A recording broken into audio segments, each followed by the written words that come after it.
Tu as regardé beaucoup de vidéos de beaucoup de youtubeurs sur comment développer une chaîne YouTube.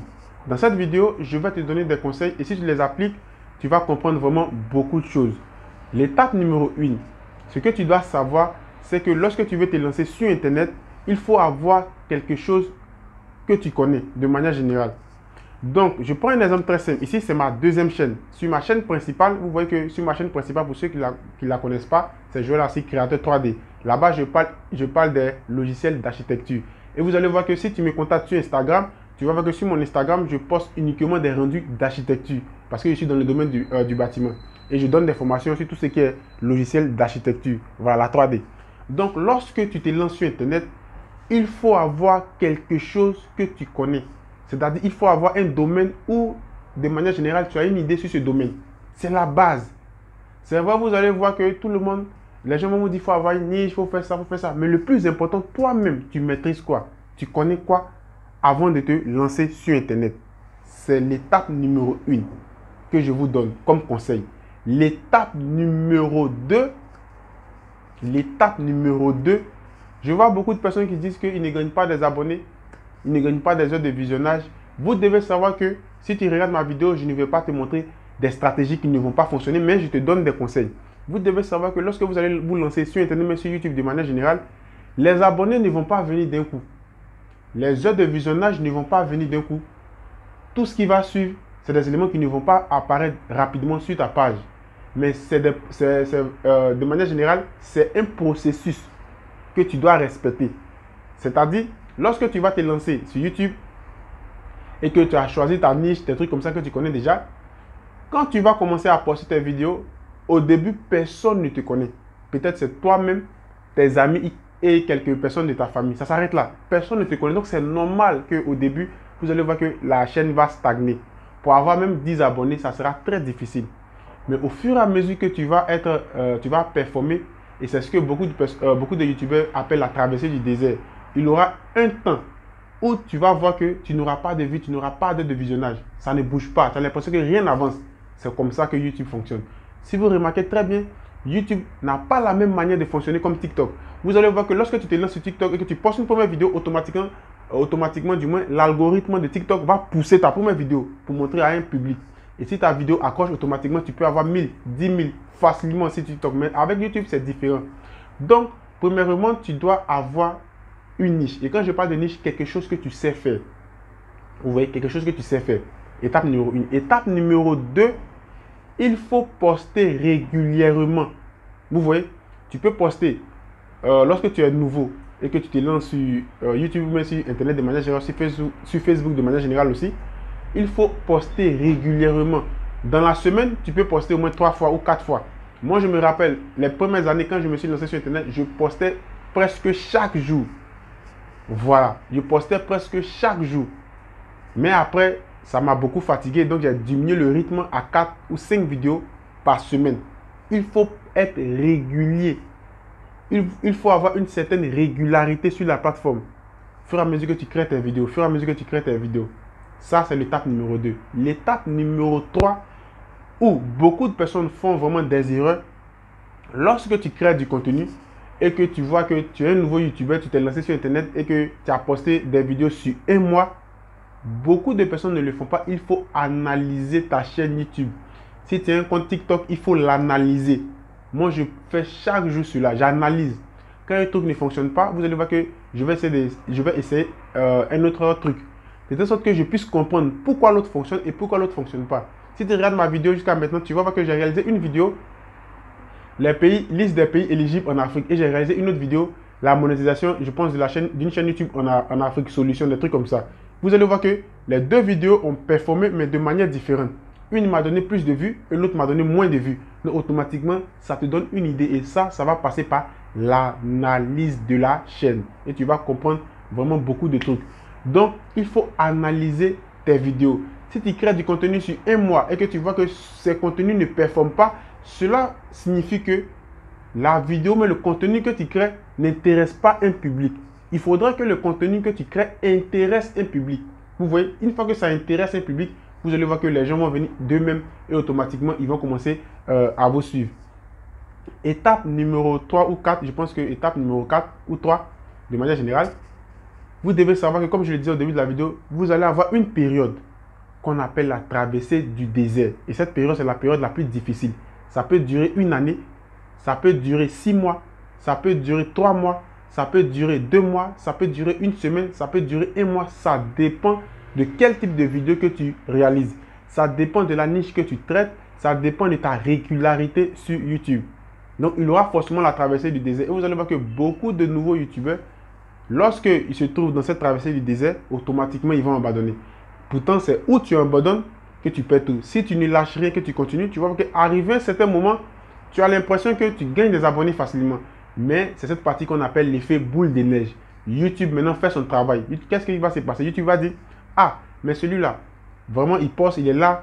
On voit que ces vidéos intéressent petit à petit. Donc, nous, qu'est-ce qu'on va faire derrière? Ils vont commencer à promouvoir vos vidéos.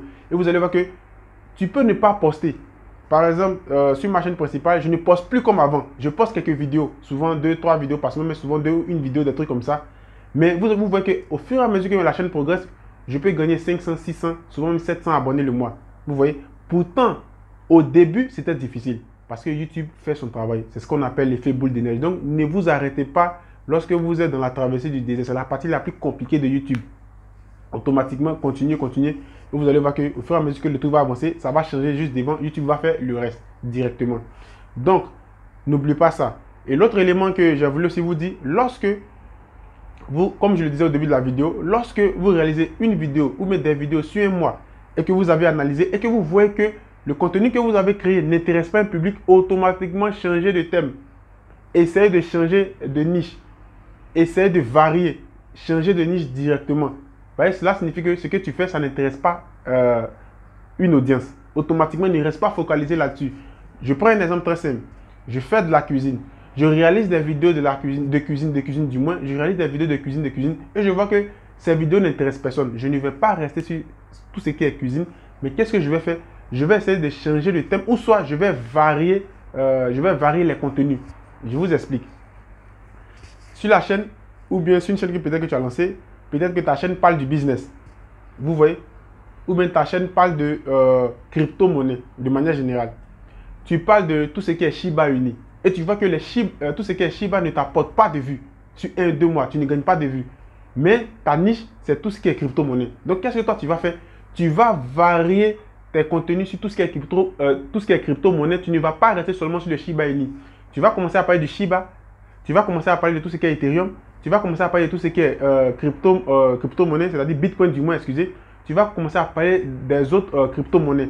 Jusqu'à ce que les vidéos que tu vas réaliser vont toucher une audience. Et tu vas voir que parmi toutes tes vidéos, il y a des vidéos qui vont t'apporter plus de vues.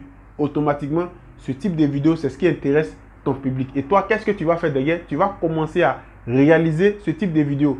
C'est-à-dire tu vas dupliquer ce type de vidéos, mais en essayant de toucher un peu la vidéo que tu réalises de manière générale. Donc, ne reste pas sur un contenu qui ne fonctionne pas. Autre élément que je vais vous donner comme conseil, lorsque vous vous lancez aussi sur YouTube et que vous avez fait tout ça, ces tests, des trucs, tous ces éléments ont très bien fonctionné et vous voyez que votre chaîne commence à décoller petit à petit, un élément que vous devez absolument réaliser, c'est tout ce qui est référencé, c'est-à-dire référencement naturel, c'est tout ce qui est référencement naturel de la vidéo. C'est hyper important. Et moi, je le fais pratiquement avec TubeBuddy. Il y a aussi VidIQ. Mais VidIQ, je n'aime pas trop l'interface. Je ne dis pas que VidIQ est mauvais, mais j'aime pas trop son interface. Donc, je préfère rester sur TubeBuddy. Donc, c'est TubeBuddy que moi, j'utilise pour optimiser toutes mes vidéos, toutes mes chaînes que vous voyez sur Internet de manière générale. Donc, il faut référencer la vidéo. Ça va passer par quoi? Le titre. Ton titre doit être accrocheur. Ton titre doit donner l'envie de cliquer. C'est vraiment très important. Si ton titre ne donne pas envie de cliquer, moi, automatiquement, je passe. Après le titre, ta miniature. Il faut réaliser un titre qui intrigue. Il faut réaliser une miniature aussi qui va peut-être intriguer aussi, de manière générale.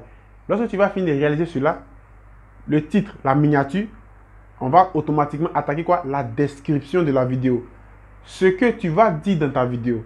Ce que, de manière générale, tu as mis dans le titre. Et aussi dans la miniature, on doit retrouver ces éléments dans la description. Et c'est comme ça que YouTube va comprendre que ta vidéo parle de ça. C'est très important.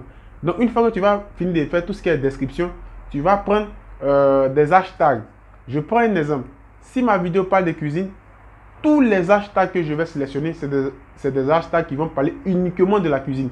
Vous allez voir que beaucoup de personnes, on parle de cuisine, il va mettre cuisine, après il va ajouter des hashtags de crypto-monnaie, après il va ajouter des hashtags de football. Tu vois que là, c'est confondu. YouTube ne va pas comprendre ça. Donc, si tu parles de cuisine, tous les hashtags que tu vas ajouter, automatiquement, ces hashtags vont parler aussi de cuisine. Et c'est comme ça que YouTube va comprendre l'information. Et automatiquement, lorsque tu vas finir de faire ça, tu optimises, tu fais tout et tu lances maintenant ta vidéo. Automatiquement, tu vas voir que la vidéo peut ne pas décoller lorsque tu la lances.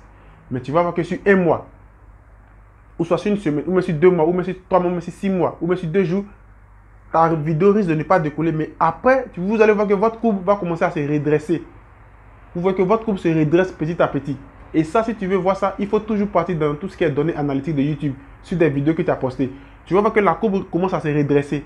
Et automatiquement, ça monte, ça monte, ça monte. Ça, c'est le référencement naturel qui va faire ça. C'est-à-dire, comme tu as réalisé une bonne vidéo, un bon titre, une bonne miniature, et tu as optimisé encore la vidéo en utilisant TubeDio et autres, YouTube va montrer cette vidéo à un public. Et si ça intéresse le public, automatiquement, YouTube va commencer à pousser la vidéo. Pousser la vidéo petit à petit. Et un bon matin, vous allez vous lever et vous allez voir que parmi vos vidéos, il y a une vidéo qui a explosé facilement. Et c'est comme ça que vous aussi, ça va vous permettre aussi de pouvoir gagner des heures de visionnage rapidement. Rapidement. Donc, pour toutes les personnes qui m'ont demandé comment développer une chaîne YouTube, voilà quelques conseils que je vous donne. Vous devez choisir une niche que vous devez connaître. Un truc que tu peux parler de ça toute ta vie. Optimiser vos vidéos, vos titres, vos descriptions. Vous devez aussi être très rigoureux. Vous devez avoir une certaine régularité sur la plateforme. Et si vous voyez que vous créez du contenu sur quelque chose, ou bien sur une niche que vous avez choisie, vous voyez que les vidéos ne performent pas, essayez de varier. Testez d'autres contenus, variés. Ou soit si tu vois que tu varies, même ça ne fonctionne pas, change de thème directement. Parce qu'au début, c'est une nouvelle chaîne. Il ne faudrait pas que tu te prennes la tête pour ça. Voilà. Au fur et à mesure que ça va avancer, vous allez voir que ça va prendre. Donc, si tu aimes tout ce que je fais, tout ce que moi je te demande, n'oublie pas de t'abonner, d'activer la cloche de notification pour ne pas rater les prochaines vidéos. Et sur ce, je te dis à la prochaine pour une autre vidéo. Ciao!